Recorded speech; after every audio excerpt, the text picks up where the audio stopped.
Hello, I'm Kristy Allen, and you're listening to the Tsunami of Truth broadcast for February 5th, 2026, here on johnmichaelchambers.com. It was Louis Brandeis, a U.S. Supreme Court justice, who said, "Sunlight is said to be the best of disinfectants, electric light the most efficient policeman," unquote. The disinfecting sunlight only works if we keep the lights on, and that light is hitting the files, folks. Between the Epstein depositions on the 26th and the Don Lemon trial, the disinfecting sunlight is getting blinding. The double standards on this subject have reached a level of toxicity that would make a Geiger counter explode because we're not just shining a light, we're dropping a magnesium flare into the basement of the swamp. So let's look at Don Lemon, the former king of CNN, begging to be treated like an independent journalist. On January 29th, Don was arrested in Beverly Hills on federal civil rights charges. Why? Because he decided to commit journalism by allegedly storming a church in St. Paul during a Sunday service to protest ICE. The indictment paints a picture that goes beyond just filming. Prosecutors claimed that when the pastor, who happened to be a federal ICE official, asked the group to exit so the service could continue, Lemon and the others refused. It alleges that Lemon stood near the main door and physically obstructed congregants who were trying to leave the building. It also alleges that Lemon peppered the pastor with questions on the pulpit to promote the resistance message, while congregants, including children, were described as terrified and weeping. Don maintains he's a solo journalist, but the DOJ says he was part of a coordinated takeover-style attack. And this is where the above-the-law feeling comes in for many people. If a citizen journalist from a right-leaning outlet had entered a private space, ignored a direct order to leave, and disrupted a gathering, the mainstream narrative would likely focus on trespassing and harassment. But when it's a prominent figure like Lemon, the defense shifts to, he's a journalist, and the news was happening inside, so he had to be in there. But as many legal experts are pointing out this week, the First Amendment is a right to speak and publish, not a get-out-of-jail-free card for trespassing on private property. The reality is this: whether he was asked to leave is going to be the smoking gun of the trial. If the prosecution can prove Lemon was told to vacate private property and stayed anyway, his journalism defense gets much weaker. In the eyes of the law, a reporter has no more right to stay on private property after being told to leave than any other person.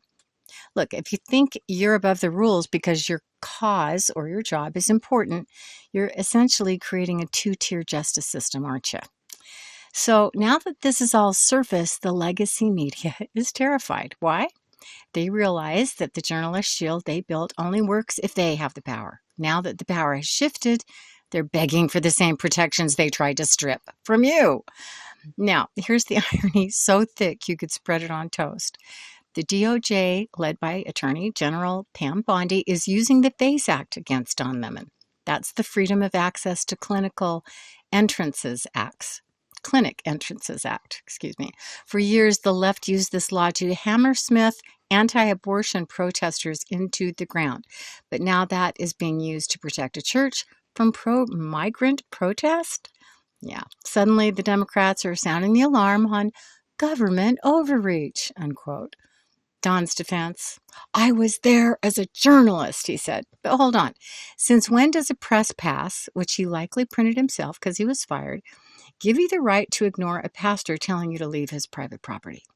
Now, I can't help but mention that if a guy with a Trump 2024 hat had done this at a Planned Parenthood meeting, Don would have spent a 3-hour special calling him an insurrectionist. But when Don does it, it's brave, independent reporting. Delicious, right? The very people who spent years trying to defend real journalism as only people with corporate badges are now begging us to believe that anyone with a ring light and a grudge is a protected member of the press. Speaking of people who think they're special, let's check in on Bill and Hillary. As of this week, the House Oversight Committee has finally gotten them to the cave. After 6 months of acting like congressional subpoenas were mere suggestions or party invites they forgot to RSVP to, they're scheduled for depositions on February 26th and 27th. The subject? Jeffrey Epstein. Now remember the mantra from 2019 to 2024, no one is above the law? Well, if you breathed near a subpoena back then and didn't show up, you were obstructing justice and attacking our democracy. But when the Clintons ignored their January 13th and 14th dates, crickets from the mainstream. They only agreed to show up because the House was about to vote them into criminal contempt. It turns out even political royalty gets a little nervous when the DOJ isn't there to tuck them in at night anymore. The double standard here isn't just a gap, it's a canyon. They spent years framing every oversight attempt as a witch hunt, while simultaneously demanding the heads of their opponents on a silver platter for the exact same behavior. If they don't have an above the law tattooed on their foreheads yet, they might as well get the stencil ready. In the 1950s, the CIA began a secret campaign to influence both domestic and foreign media. A guy named Frank Wisner, a top CIA official, referred to this media network as his mighty Wurlitzer, a tool he could play to create a public tune he desired. Back then, the CIA had to hide their influence in the media, and in 2026, they just put them on the payroll and give them a senior analyst title. Yeah, look at MSNBC. You've got John Brennan, former CIA director. This is a man who, by the way, was caught lying to Congress about the CIA hacking Senate computers. He's a man who signed the 2020 letter calling the Hunter Biden laptop Russian disinformation, and now he's a senior analyst. And you've got Jeremy Bash, former chief of staff for both the CIA and the DoD. You've got Frank Figliucci and Chuck Rosenberg from the FBI. And at CNN, you've got Jim Clapper, the former director of national intelligence, the man who lied under oath to the Senate about the NSA's mass surveillance of Americans. And you've got Michael Hayden, former CIA and NSA director. These are not just experts. These are the people who built the narrative machine. They are legally bound to the agencies they used to run. They aren't there to inform you. They are there to make sure the deep state's version of reality is the only one you hear. And the scale is massive. We aren't just talking about a few guests. We're talking about dozens of former officials embedded in every major newsroom in America. They coordinate, they push the same talking points, they use their unnamed sources, who are usually their friends, still inside the agencies, to create news out of thin air. And they mock the truth with their mockingbird antics. And frankly, I'm sick and tired of it. Yeah, so by the 1970s, investigations, most notably by the Church Committee and reporter Carl Bernstein, revealed that over 400 American journalists had secret relationships with the CIA. These weren't just entry-level reporters. They included Pulitzer Prize winners and executives of the New York Times, CBS, Newsweek, and Time magazine. And now the official line today is that these programs ended in 1976. Yeah. Well, you got the fact that critics are pointing to a modern soft version of Mockingbird that is arguably even more effective. And if you watch mainstream news today, you'll see dozens of experts called national security analysts labeled expert commentary. But look deeper, because almost all of them are former high-ranking CIA, FBI, or NSA officials. It's a double standard. When an independent YouTuber receives funding or talking points, they are labeled foreign assets or misinformation peddlers. And yet, when a network hires a former CIA director to tell the public what to think about a war or an election, it's labeled expert commentary. The NDA problem is this. Many of these analysts still hold active security clearances, meaning they're legally barred from saying anything the CIA hasn't approved, yet they are presented to the public as independent journalists. The double standard is that an independent creator who gets $50 from a fan in another country is a foreign asset, that a new network that employs the former director of the CIA, who still holds a security clearance and is legally bound to never disclose anything the agency hasn't cleared, is objective news. So the line between agent and journalist is often non-existent. And if we're going to talk about double standards, well, we're going to have to take a hard look at the New York Times. Sorry, but it's true.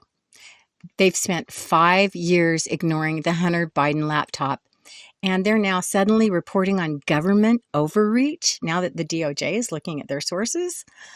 Yeah, also take a look at the 51 signatories who are now being called in for depositions regarding Jeffrey Epstein and foreign influence.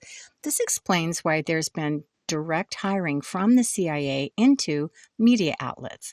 In recent years, several major outlets have hired active or very recently retired CIA agents as reporters or producers. I mean, what could possibly go wrong with that, right?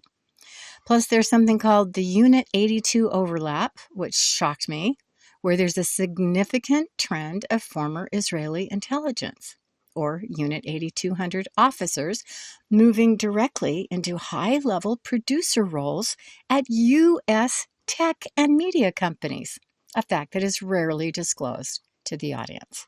And they're all related, we're now seeing. So to understand this better, we need to go back to the JFK declassifications from late 2025 and January of 2026 that have added fuel to this fire. Some of the new files suggest that the CIA utilized its Mockingbird assets specifically to kill stories that questioned the Warren Commission's findings. And there's an LBJ intelligence link. There are now records regarding the LBJ Golda Meir era that shine light on how the special relationship, that's the relationship between Israel and the USA, was born out of a shared intelligence architecture, which is the CIA and Mossad, that many believe became the real power behind the throne after 1963.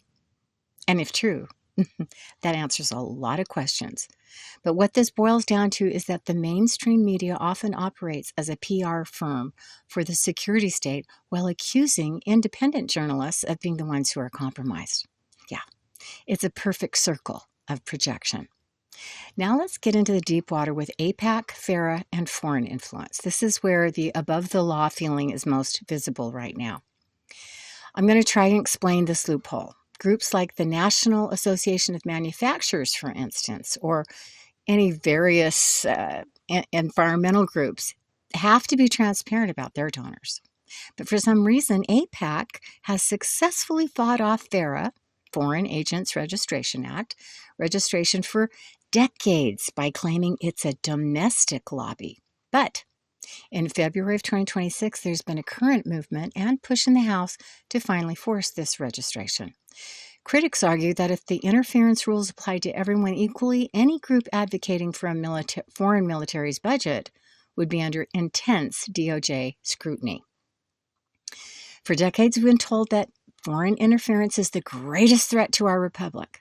We spent years hearing about Russian bots and Chinese TikToks, but when a group like AIPAC, which literally funnels hundreds of millions of dollars into U.S. elections to ensure we follow the policy of a foreign government, operates without registering as a foreign agent, that's just American citizens exercising their rights. Right.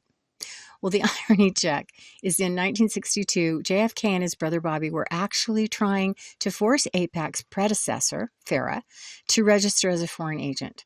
They saw the influence for what it was. Then Dallas happened, and suddenly under LBJ, the pressure vanished. And speaking of LBJ, have you seen the photos? President LBJ, Lyndon Johnson, and Golda Meir look like twins. And honestly, the resemblance isn't just physical, it's policy. LBJ was the first president to give Israel the keys to the kingdom with heavy weaponry. He solidified a special relationship that has remained unfettered and unquestioned for 60 years. Gee, I wonder if the media had anything to do with that.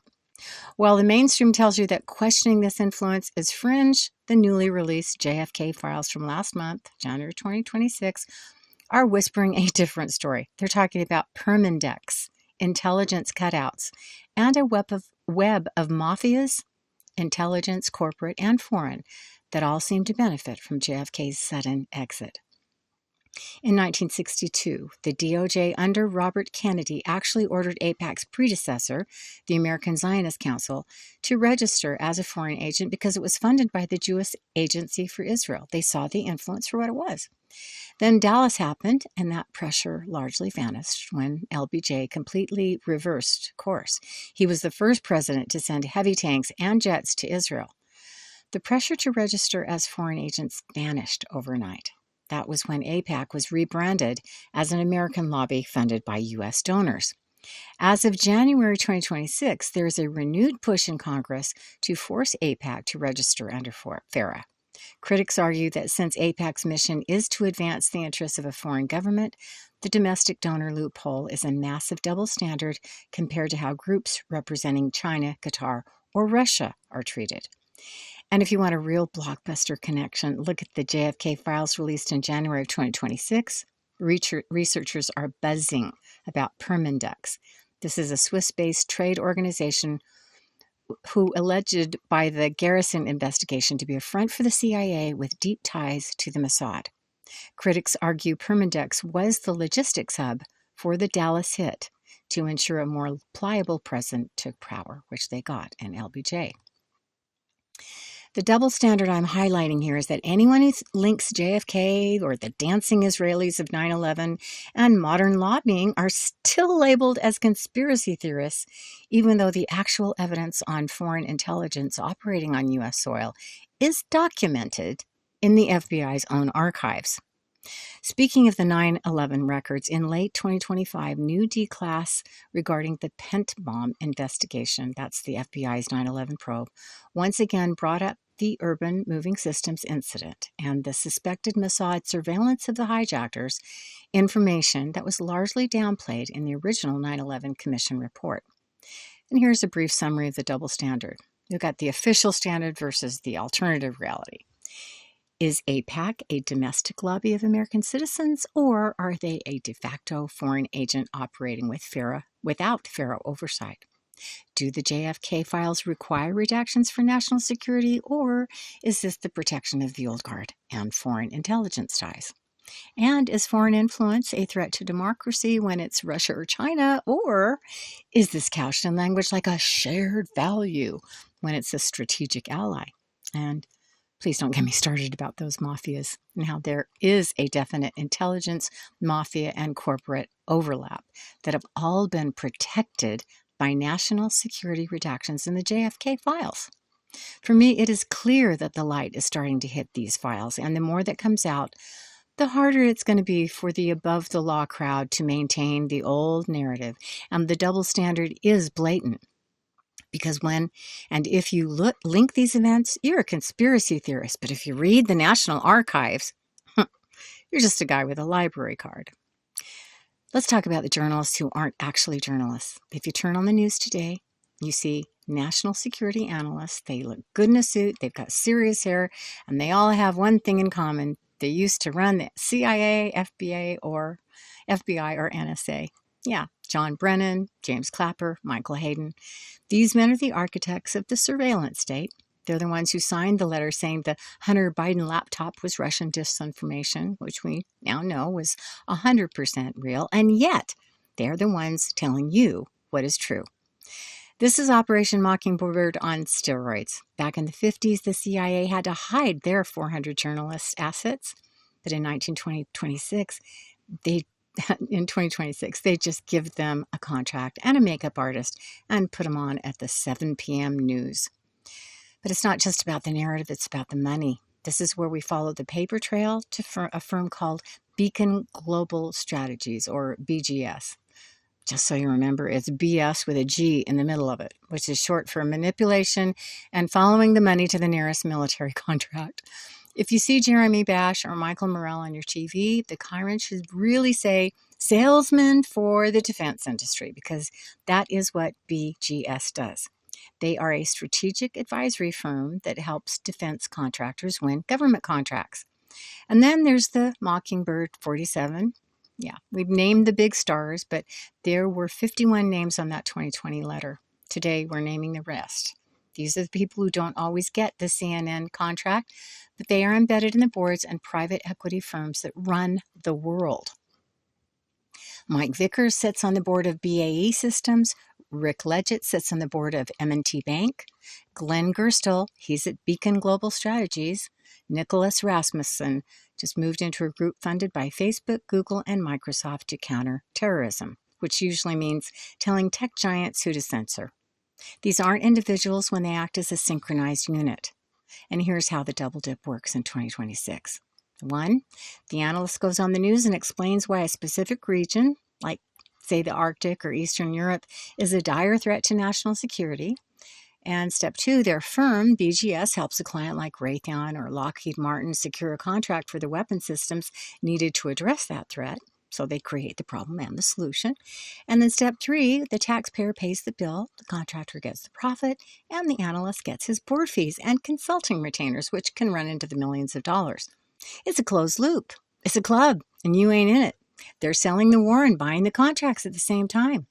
BGS has dedicated practices for aerospace and defense and national security technology.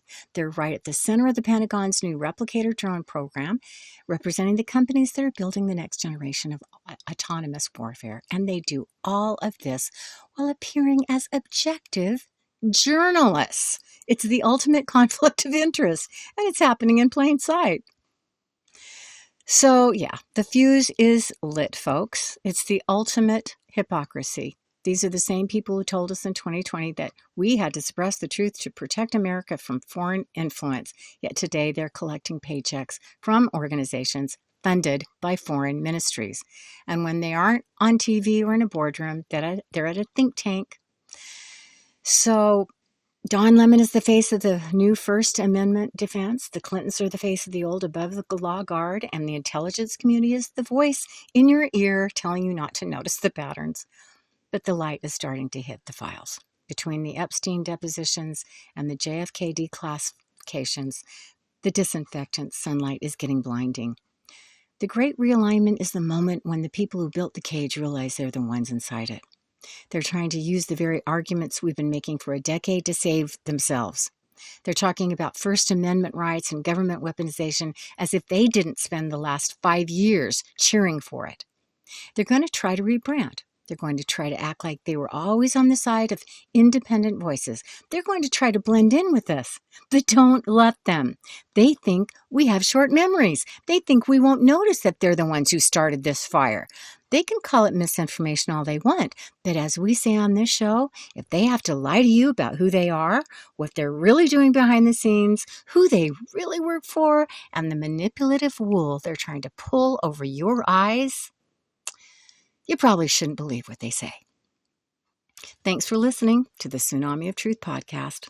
I'm Kristy Allen here on jmcbroadcasting.com. The Federal Reserve is no more a government agency than Federal Express. The Federal Reserve is a corporation founded and run by international bankers. The Global Financial Reset is not just another podcast or episode of pertinent current discussions concerning economic-related issues. It's also an ongoing educational workshop series. Join me and my prominent guests every Wednesday live at 8:30 p.m. Eastern on JMC Broadcasting's backup Rumble channel on X, Facebook, and YouTube.